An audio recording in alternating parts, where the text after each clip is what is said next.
Showtime na showtime si Luka Doncic, pinaglalaruan lang ang depensa ng Wolves. Panis si Gobert at Edwards sa handles ni Luka. Naparay nga lang ng masapul ang alagang si Junjun. Well, Dallas laban sa number 1 team ngayon sa West, ang Wolves. First 5 minutes pa lang ng first quarter, nakalock-in kaagad si Luka Doncic, scoring 14 points sa first 19 points ng Dallas. Magang napatake over si Doncic, tinutos na lang ang depensa ng Wolves mga bro.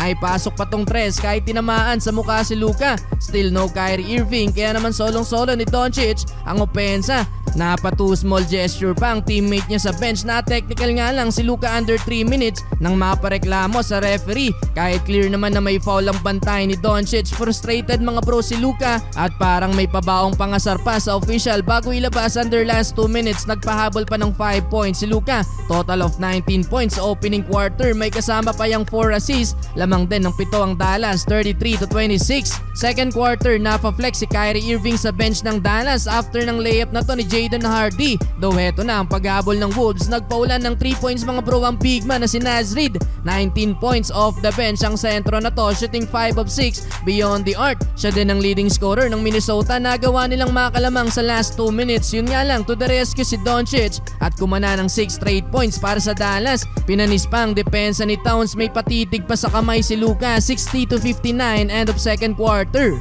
Third quarter parang nag-i-skill challenge lang si Luka, pinaglalaruan ng depensa ni McDaniels. Lupit pa ng handles dito mga bro between the legs kontra kay Edwards at Gobert. Parang wala lang yung galaw na yon kay Doncic, pero under 4 minutes kumana ng 12 tutura ng Minnesota. Bully na sa ilalim si Rudy Gobert. Double-double na si Karl Anthony Towns. Lobos sa 8 points ang lead ng Minnesota. Last 2 minutes mga bro sa pulang alaga ni Luka Doncic. Hindi sadyang nasipa ni Kyle Anderson, napilitan tuloy lumabas dyan si Luka. 87-82 lamang na ang Wolves. Well, fourth quarter pinapatunayan ng Wolves kung bakit sila ang number 1 team ngayon sa West. Nag-ahabol na ng double digit ang Dallas. Naz Reid nagangas na din sa crowd. Nagalit na sa official si Luka under 4 minutes nang mapituan ng offensive foul sa play na to ang rookie.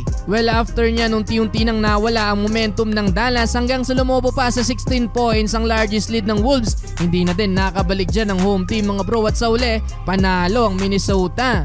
Tumawag ng rest back ang Pacers mga bro at pinampirma ng 1-year deal ang veteran na si James Johnson. Former MMA fighter ang player na to at walang talo sa record. 20 win with 0 losses sa kickboxing bago lumipat ng MMA kung saan 7-0 naman ang kanyang record. Matinding drama ang nangyari kahapon sa laban ng Bucks at Pacers dahil lamang sa game ball. Kinuha kasi ng assistant coach ng Pacers ang bola para ibigay sa kanilang rookie na naka-score ng first point sa NBA. Hindi nagustuhan yun ni Giannis dahil historic ang game na yon para sa kanya, dahilan kung bakit napasugod na lang sa tunnel si Antetokounmpo para sana kunin ng bola. Pero nahantong na nga yan sa pisikalan kung saan pati GM ng Pacers nabalian pa ng buto. Pero ayon sa naging interview ni Giannis sa media, wala sa kanya ang official game ball. Bagong rival ang nabuo dahil lamang sa bola mga bro. May bagong bodyguard na din ng Pacers dahil sa pagpirma nila kay James Johnson.